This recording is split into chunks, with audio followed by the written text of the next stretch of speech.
Bapak Ibu sekalian, salam perjuangan NKRI. Senang sekali bisa tampil hari ini di antara kita semua. Saya spesial hadir ini akan menghadirkan tokoh kita kenal sebagai Marhaen, yaitu dan Marhaenisme, satu ideologi, satu ajaran yang ditemukan oleh Bung Karno, tapi ditenggelamkan oleh rezim Orde Baru. Ajaran itu sangat relevan sepanjang sejarah Indonesia dari revolusi hingga hari ini, dan kita ingin tahu, rasanya perlu juga generasi sekarang milenial, generasi Z untuk tahu apa itu Marhaen dan Marhaenisme. Saya perkenalkan kepada Bapak Ibu sekalian, Bapak Ibnu Prakoso, seorang pengamal Marhaen dan pemahaman Marhaenisme, yang akan menjelaskan lebih rinci apa itu nilai-nilai yang ditemukan oleh Bung Karno itu. Pak Ibnu Prakoso, terima kasih ada di antara kami, di antara kita, dan berjumpa dengan netizen gitu. Barangkali sebelum menjelaskan tentang Marhaenisme, perkenalkan dulu Pak Ibnu sendiri. Mohon maaf, silakan. Ya, baik. Selamat sore Bapak Ibu dari Sabang sampai Merauke. Salam perjuangan, merdeka, merdeka, merdeka. Baik, saya hadir di sini memenuhi undangan dari Mas Dimas. Ya. Ya. Jadi ini kita akan diskusi mengenai bincang-bincang santai mengenai apa sih Marhaenisme itu. Ya. Kemudian juga bagaimana menyikapi isu-isu aktual yang terjadi sekarang ini. Ya. Mungkin bisa saya jelaskan bahwa Marhaenisme itu adalah ideologi yang diperkenalkan oleh Bung Karno, karena beliau adalah yang menemukan pada saat itu. Beliau masih mahasiswa itu ya, di kota Bandung ya. Jadi beliau jalan-jalan ke Bandung Selatan, ketemu dengan seorang petani, kebetulan namanya Marhaen. Nah dari situ Bung Karno ini adalah seorang pembelajar yang baik. Ya. Beliau bacaan bukunya luar biasa. Nah, kemudian beliau tanggal 4 Juli 1927 mendirikan Partai Nasional Indonesia, yang tujuannya adalah Indonesia merdeka. Nah, itu baru partai pertama kali ya, tuntutannya Indonesia merdeka. Nah, ideologi yang digunakan adalah Marhaenisme. Karena apa? Ideologi Marhaenisme ini adalah ideologi yang menentang penindasan. Nah, penindasan dalam hal ini adalah penindasan bangsa antar bangsa maupun manusia antar manusia. Makanya pada saat itu ideologi ini diterima oleh bangsa-bangsa lain di Asia, Afrika, bahkan di Amerika Latin. Sehingga banyak sekali bangsa-bangsa di Asia, Afrika akhirnya merdeka. Dan 27 kemudian tahun 45 akhirnya Indonesia merdeka juga. Ini karena apa? Karena ideologi itu tadi, Marhaenisme, menentang penjajahan, menentang ketidakadilan. Begitu, Mas Dimas. Nah, sebelum menjauh ke lebih dalam terhadap ideologi itu, kami ingin tahu Pak Ibnu ini siapa dan bagaimana bisa tertarik dengan Marhaen dan Marhaenisme. Silakan. Baik, kebetulan saya ini hari ini sebagai Sekjen PNI Marhaenisme. Ketua umumnya adalah Ibu Sukmawati Soekarno Putri. Dan saya juga sebagai Ketua Umum Komando Kursa Marhaen Indonesia. Itu adalah ormas yang kami dirikan. Tujuan kami mendirikan ini adalah untuk menyatukan kaum Marhaen yang berserakan dan ada di mana-mana. Selama 32 tahun tidak berani untuk nongol, tidak berani untuk bersuara, dan ini kami kumpulkan. Dan puji Tuhan, alhamdulillah, kami berhasil ini. Jadi kami sekarang membentuk di 38 provinsi, hampir final, Mas. Dan sekarang kami bentuk. Nah, ini menunggu satu komando untuk apakah nanti di Pilpres 2024 juga untuk menghadapi 1927 100 tahun yang akan datang. Artinya apa? 2027. 100 tahun Partai Nasional Indonesia. Itu kami siapkan dari sekarang. Menuju 100 tahun Partai Nasional Indonesia. Betul. Enggak, kembali ke pribadi Pak Ibnu. Apa yang membuat Pak Ibnu tertarik pada ajaran Marhaenisme? Begini, saya melihat Bung Karno ini adalah sosok yang unik. Ya. Kebetulan bapak saya adalah seorang PNI ya. Oh iya. PNI. Okay.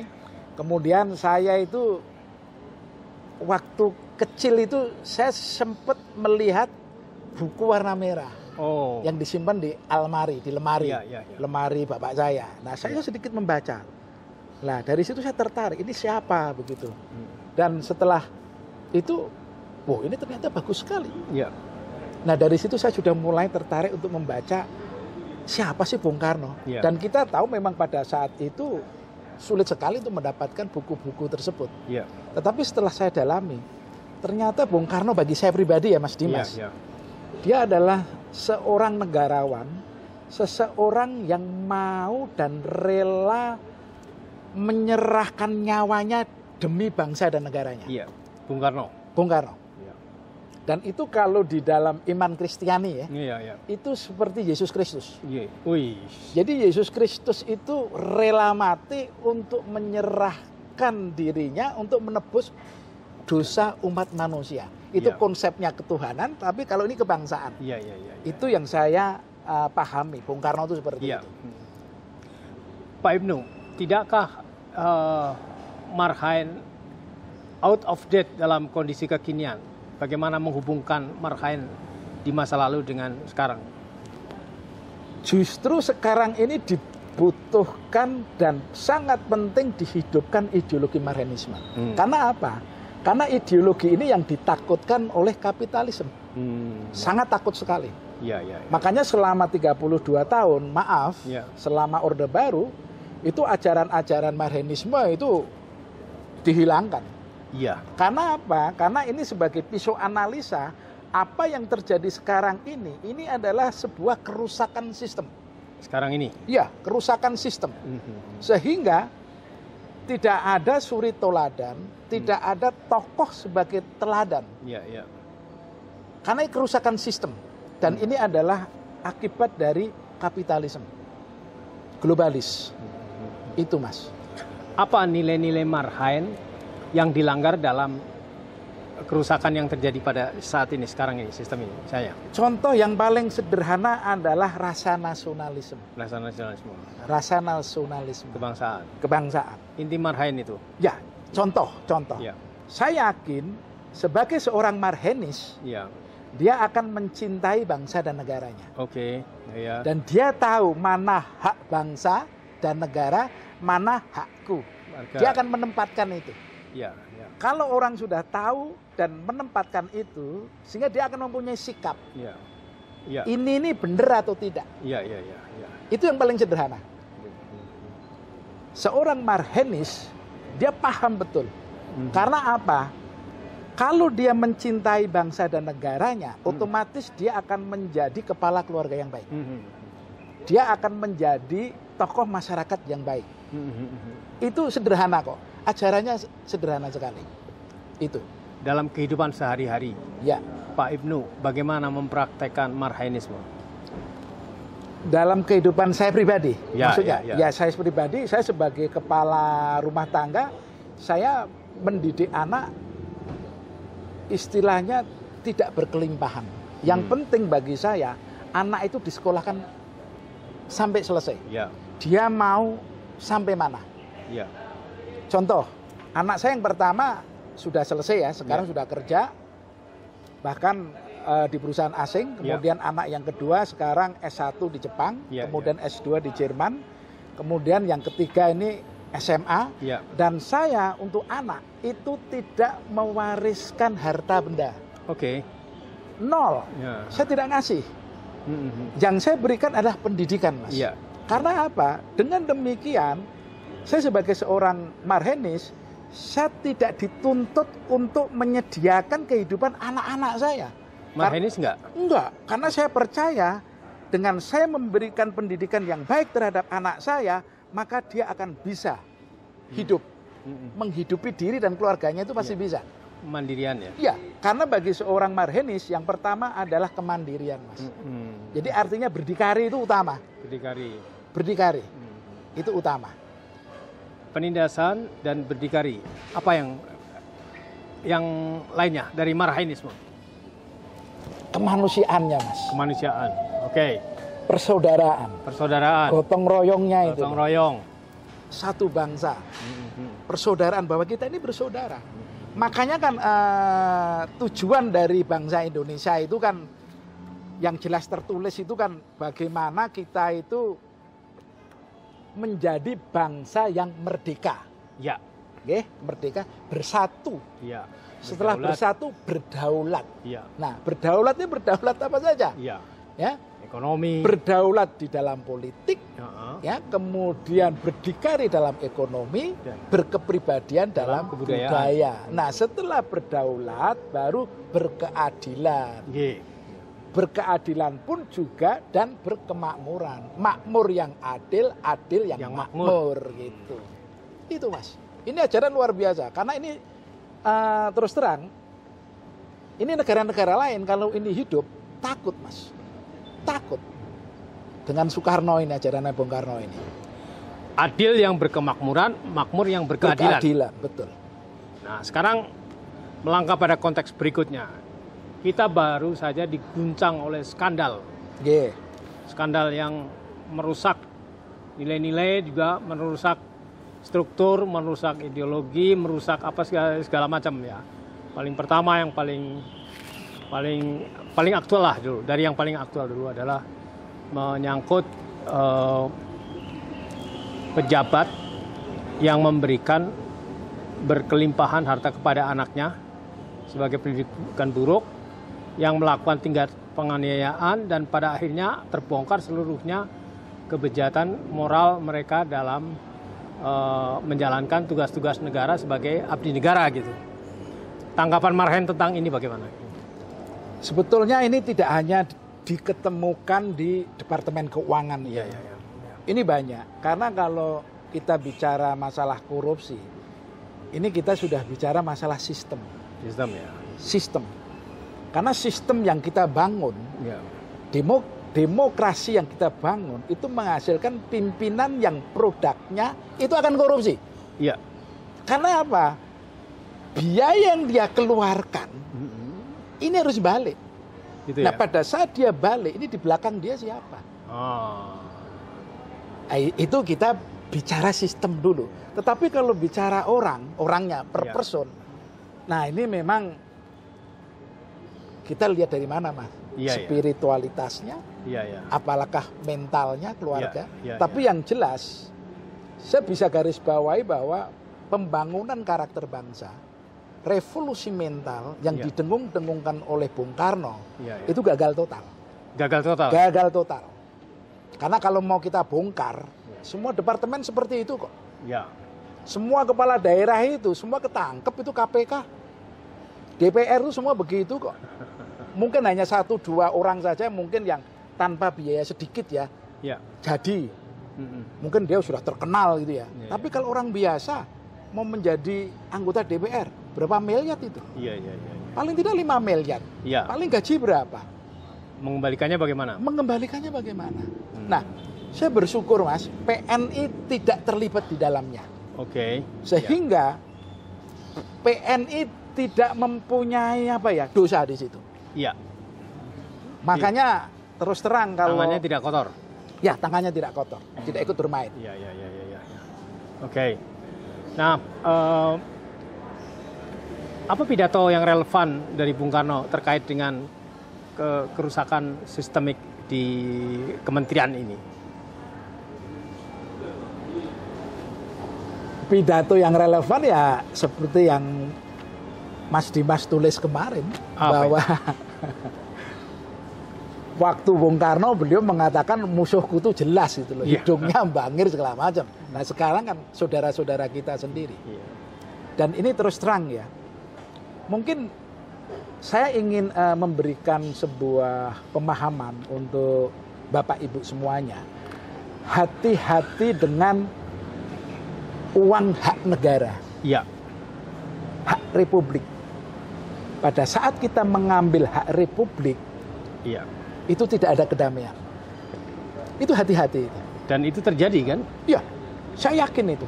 Makanya kepala-kepala keluarga maupun ibu-ibu yang mempunyai suami yang kelihatannya dia pangkatnya apa, tetapi penghasilannya melebihi dari pangkatnya, hati-hati Bu.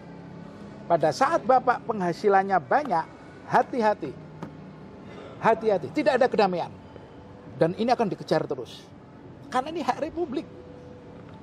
Karena untuk merdeka ini, berapa puluh juta mungkin ya, orang yang sudah meninggal, tercecer darahnya. Saya ulangi apa yang disampaikan Bung Karno ya. Perjuanganku lebih mudah melawan penjajah. Perjuanganmu akan lebih sulit karena melawan bangsa sendiri. Iya itu. Dan itu sekarang relevan ya. Iya, relevan. Kita sekarang berjuang melawan internal sendiri, orang sendiri, sekelompok, malah sekeluarga ya gitu ya. Iya. Nah, bagaimana mengembalikan mereka kepada nilai-nilai yang diajarkan Bung Karno untuk memperbaiki kondisi bangsa ini? Gitu? Ini memang harus dibutuhkan kemauan ya, kemauan dari semua tokoh bangsa. Dalam hal ini kan kita akui sekarang kan para pemimpin partai politik lah. Iya, iya. Beliau pasti tahu lah. Dan beliau tahu permainannya itu seperti apa. Apakah bangsa dan negara ini akan seperti itu terus? Iya. Mari kita sama-sama kembalikan sistem yang baik. Kita kembalikan. Demokrasi kita sudah benar nggak sesuai dengan Undang-Undang Dasar 1945? Iya, iya betul ya. Ya? Kemudian pileg itu sudah benar belum? Yang akhirnya menghasilkan orang-orang yang pada akhirnya harus dipenjara. Maaf ini ya. Iya, iya. Ini kan merusak ini. Daya rusaknya tinggi ini. Makanya terus terang kami prihatin Mas. Kami prihatin, sangat prihatin. Dan kemudian juga kasihan juga. Kasihan juga. Iya. Kasihan. Jadi saya melihat kalau ngelihat saudara-saudara kita yang korupsi ditangkepi itu kasihan, tapi juga kadang-kadang marah juga. Iya. Mereka udah korupsi cengengesan lagi. Sehingga merasa tidak bersalah. Iya, iya, iya. Itu kan kurang ajar itu. Iya, iya. Gitu loh. Saya ingin bertanya kepada Pak Ibnu sebagai seorang marhenis. Bagaimana cara memperkenalkan nilai-nilai marhen kepada anak-anak generasi sekarang? Melalui pendidikan, Mas. Pendidikan? Ya, dari awal. Ya. Ya, dari awal. Apa praktek sehari-hari marhenis terhadap... Ya, ideologi harus diajarkan kembali. Ideologi marhenisme. Ya, apalagi kita tahu dengan adanya ideologi transnasional. Ya. Wah, itu kalau saya bilang, kalau kemarin waktu saya jenengan liput di media cetak, saya bilang kalau korupsi itu bajingan. Nah, kalau ada saudara-saudara kita yang mau mendirikan khilafah, saya bilang itu bajingan tengik. Malah tengik. Tengik. Jadi orang Jawa tahu tuh bajingan tengik itu. Karena apa? Begini Mas, mereka hidup di sini, makan di sini, makan di sini, mati di sini, mati di sini. Cari nafkah merubah dasar negara itu kan kurang ajar itu. Iya, itulah ya. Jadi itu kan seperti gini Mas. Contoh, kita sebagai rumah tangga kedatangan tamu nih. Iya. Sudah kita jamu dengan baik-baik. Kok mau ngambil istri kita, ngambil harta kita, anak-anak kita. Dirikan rumah juga. Dirikan rumah, ambil rumah kan bajingan tengik itu. Kurang ajar itu. Itu yang terjadi sekarang. Iya, kurang ajar itu. Persoalannya bagaimana marhen mengembalikannya? Selain kepada anak-anak, bagaimana dengan, karena yang mengambil keputusan kan sekarang eksekutif apa orang-orang pelaksana negara, pejabatnya. Bagaimana mereka bisa menyadarkan kembali ke nilai-nilai yang dibawa Bung Karno? Ya kalau saya sih silahkan saja. Karena begini, di dalam tataran ini kami sebagai seorang marhenis yang mendalami ajaran Bung Karno itu percaya bahwa Ibu Pertiwi, tanah yang kita injak ini hidup. Sangat hidup, saya percaya itu. Artinya, kalau orang Jawa bilang kalau nakal sekalian aja. Silakan nakal, habisin. Nanti alam itu akan ngambil kok. Akan menghabisi. Saya percaya itu. Silakan. Alam paling tidak, saya sudah mengingatkan ini. Ya. Karena ini kerusakannya sudah tinggi nih Mas. Iya. Daya rusaknya sudah tinggi. Karena kalau kita tidak perbaiki, diingatkan kembali, ini rusak ini. Karena tidak ada apa ya, tokoh yang menjadi teladan, Mas. Nggak ada. Iya. Karena ini produk dari yang rusak itu tadi.